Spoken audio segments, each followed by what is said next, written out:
Isang mapagpalang Monday sa ating lahat, saan man tayong sulok ng mundo naroon, especially sa ating mga kababayang OFWs around the world.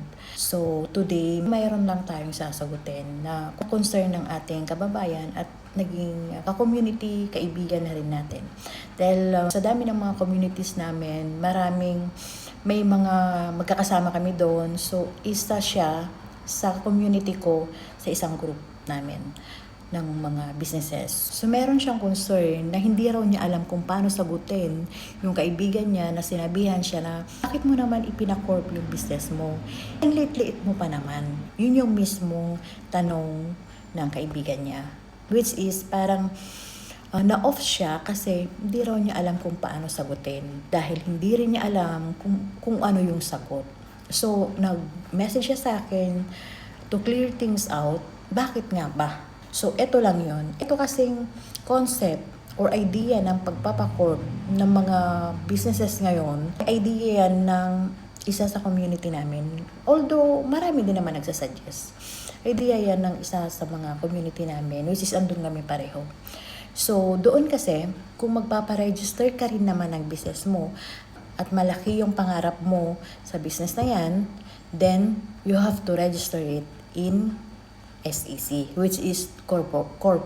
Hindi ina-advise sa amin yung mag-DTI because most of us kasi is nagkakaroon kami ng mga partnership, may mga pangarap na nabubuo doon na yung business na gagawin ng bawat isa sa amin is legacy, which is pwede mong ipamana sa mga anak mo, kaanak-apuhan mo someday, hindi siya mamamatay kasabay mo.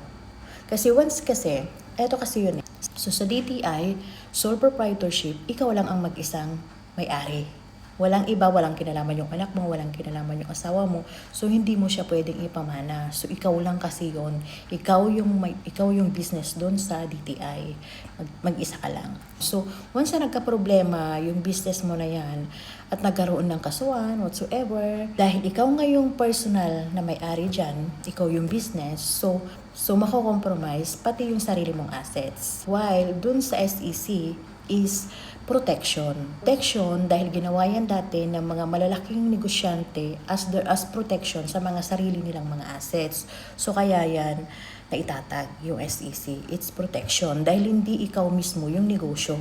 Meron kayong itinayong negosyo na magpa-partner or ikaw. Pwede kasi dyan yung one person corp. Pwede mag-isa ka lang, less than 5 partners, pwede rin siya. Although na napakarami mong dadaanan, kaya nga kung ang negosyo mo ay hindi mo kayang waldasin yung 100,000 ng parang wala lang, huwag ka muna magpa-corp.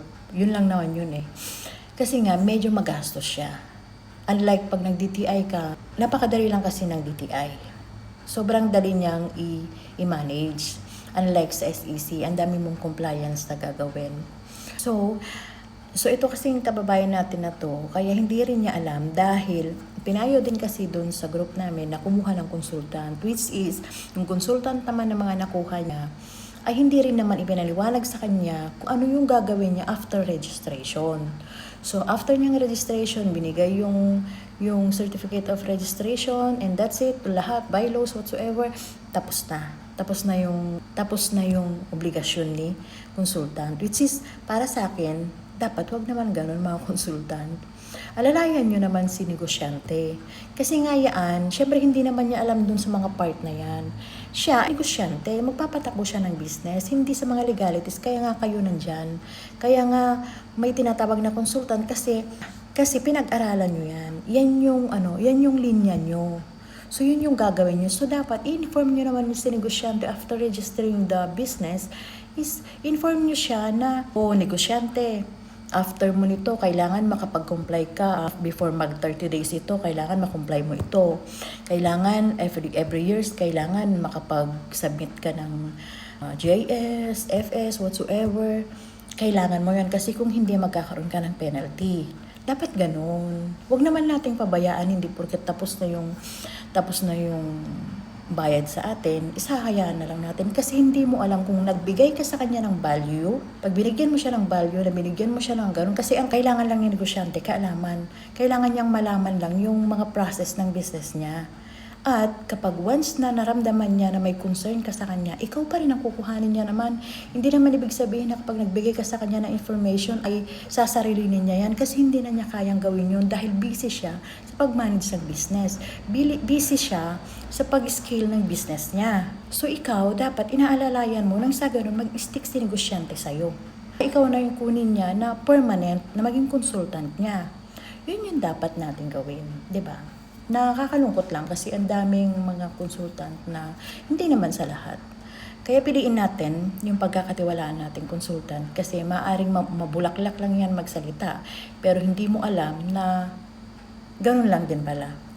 So, ako may experience din ako ganun. So, kaya ako nasasabi. Kaya ito, pag-uusapan natin sa aming podcast sa Inside 3M Diaries. So, i-follow nyo kami. Meron kami sa YouTube, TikTok, and Facebook. So, that's it for today and thank you so much. Have a good day sa ating lahat.